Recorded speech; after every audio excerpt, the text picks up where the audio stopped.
कुछ हमें मन पूरा करब कि ना। अरे बाबा हम मन पूरा कर देता नहीं काहे का तू इतना टेंशन काहे लेता रहो। तो ठीक बा, मन पूरा करे के बा तो पूरा कर दी। काम धंधा हो गई बा, बुझात नहीं का कर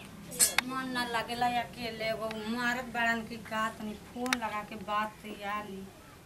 अगर हाल चाल का बा उनका तो मतलबे नहीं खे।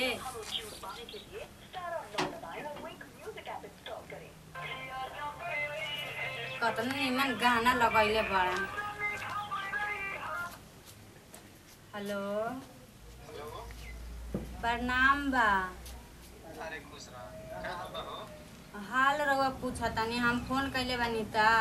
ऐसे तो फोन करे के है नहीं कि अपने हाल चाल बताई।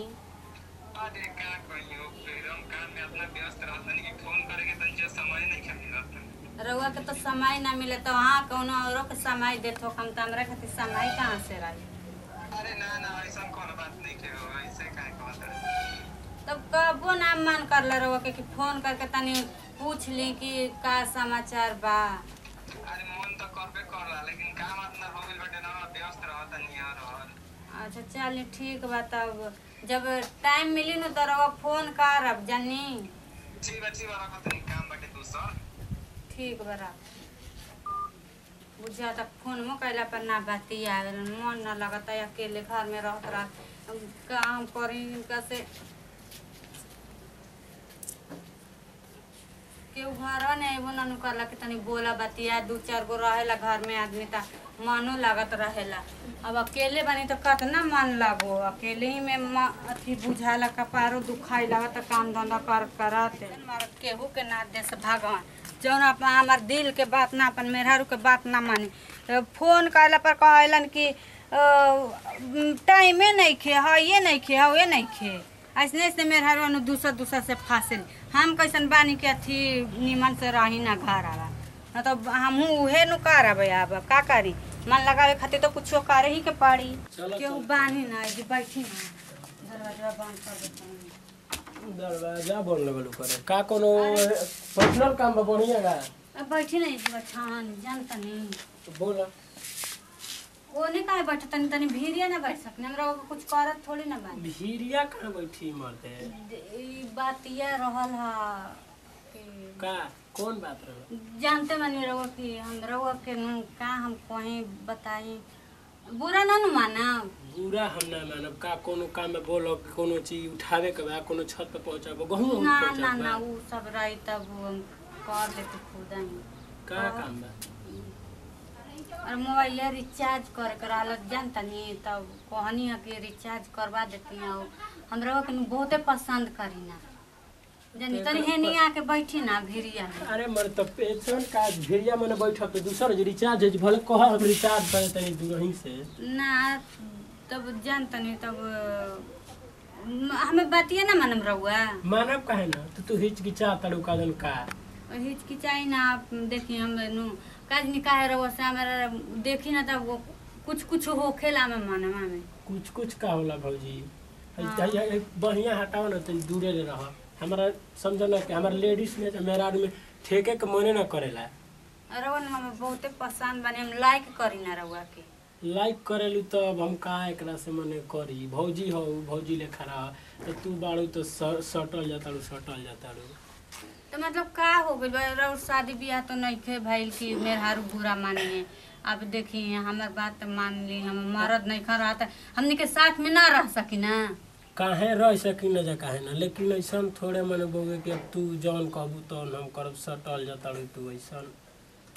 गजब बात। देखिए ऐसा इतना लड़का के देखा नहीं और दूसरा के रही तब कितना हमरा के सपोर्ट करतन जा अब रोग के तो हम वैसा लड़का ना है ना देखो आज हम पढ़तानी पढ़े लिखे वाला लड़का है ना दिमाग हमारे दूसरा और हो जाए यही से हम सोची पापा लगे कुल बोले घर के गार्जियन जे बा सब लगे ना बोले तो उ लोगन के पता मत लागे देव तो इसे पता तो ना लगी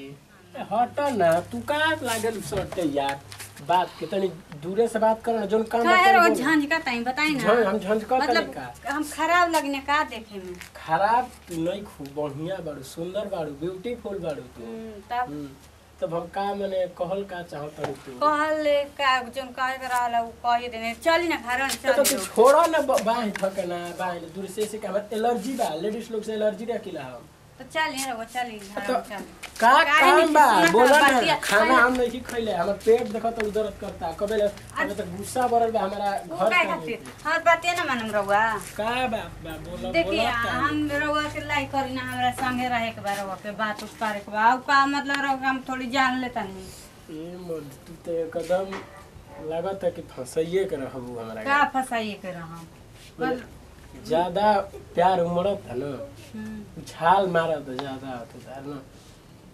का गजब के मर्द इंसान बाड़े तू ये माने हम कुछ कोई नहीं के चाह तू जबरदस्ती हुरले बाड़ू न रेटा पर से तो रहुआ का मतलब का कहते बताई साफ साफ अब हम का कहब बताओ जब तहार मन बा तो चल हम पानी तार साथ में और का का जी मतलब रहुआ अब बतिया ना माना का हम बात मानी है देखो तड़ो कि तारे वतत लड़की भी आए करा पर तार ध्यान नहीं खे मतलब ध्यान है ऐसने को मने सोचल जाला का गलत सोचते हैं बताई मर्द बड़न के 3 साल से जाके विदेश कमाता रुपया पैसा देते नहीं खान भैया कतना बढ़िया आदमी हड़े हम उनकरा के जानत नहीं छी बहुत बढ़िया आदमी बढ़िया हड़े। खाली चेहरे से बड़न मनवा से थोड़ी ना बढ़िया बड़न काहे तो माने विदेश गुल बड़ा में तो यहाँ तो ना तो इहन कहिए हन 3 साल हो गए ना फोन पे बतियावेला ना समाचार लेवेला ना हमार ना अपन लड़की के कबहू ना पूछेला